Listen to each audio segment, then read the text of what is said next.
Welcome to Module 6. This module introduces us to writing the purpose statement. The purpose statement is the last section of an introduction, and it establishes the intent of the entire research study.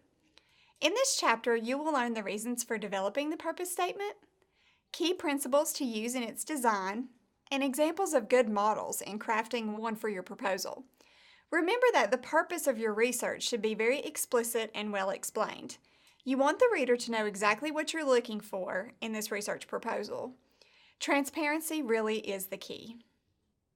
The purpose statement is of the utmost significance when writing a research proposal. It's basically what your entire proposal is centered around, after all. Your purpose statement will indicate why you want to conduct this study, as well as what you intend to accomplish out of it. The purpose statement is located in the last section of your introduction, and it should be the central and controlling idea behind your study. It's important to note that the purpose statement is not the same thing as your research problem or your research questions. Your research problem is more about the underlying issue or the problem that surrounds your topic of interest, while the purpose statement is what you hope to get out of your own research. For example, my research problem might be that universities are hiring more adjunct faculty than full-time faculty, yet research has shown that adjunct faculty members don't get the same amount of professional development training as full-time faculty. However, my purpose statement would be that my research will analyze what professional development opportunities are available to adjuncts at my university and how many adjuncts actually attend these.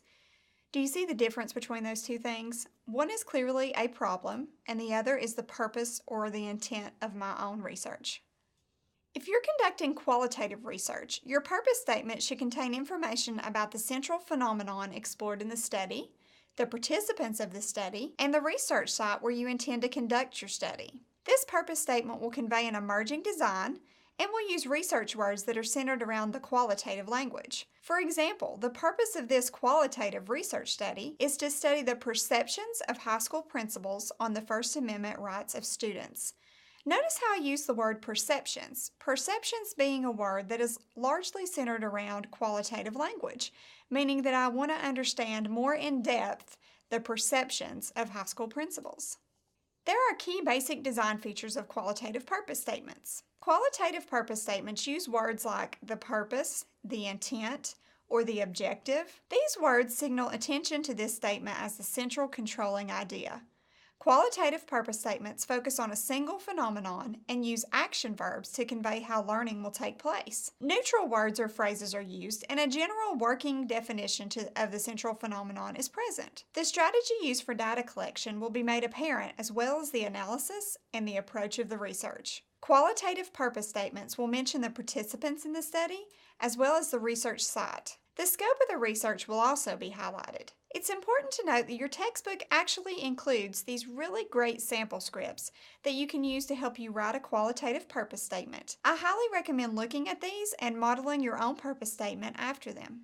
If you are conducting quantitative research, your purpose statement will include considerably different information. In a quantitative purpose statement, you'll include the variables in the study, the relationship among those variables, as well as your participants and your research site. Quantitative purpose statements include language that's associated with quantitative research and the testing of relationships.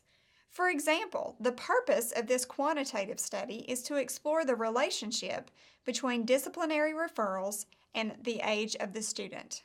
Notice how I used the word explore and relationship, both of these being quantitative words that tend to deal with the what instead of the how or the why.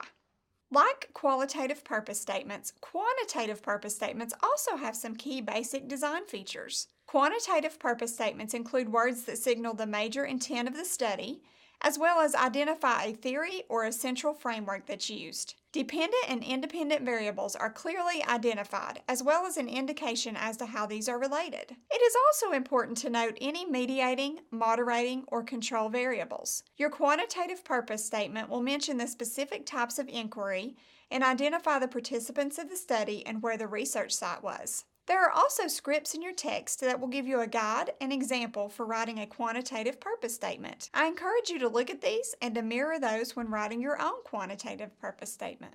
For those of you who are doing a combination of qualitative and quantitative research, this means that you have a mixed methods approach, as we have discussed before.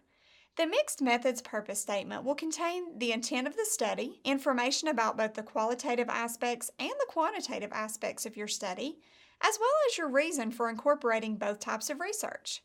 There should be a method to your madness. I feel like mixed methods research sort of gets a bad reputation due to the complexity of it. However, I do want to mention that there are some great benefits to this type of research. Mixed methods allows you to see both the how and the why of your research findings. Therefore, you can get a better holistic understanding of the research problem and questions. It just takes some careful time and planning.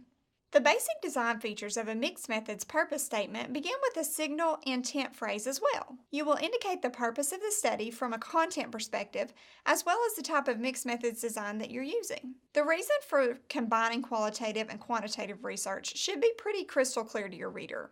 I might mention that your text also has scripts of mixed methods research purpose statements that you should use. While the thought of writing a purpose statement can seem daunting, using resources that are available to you should be of tremendous help.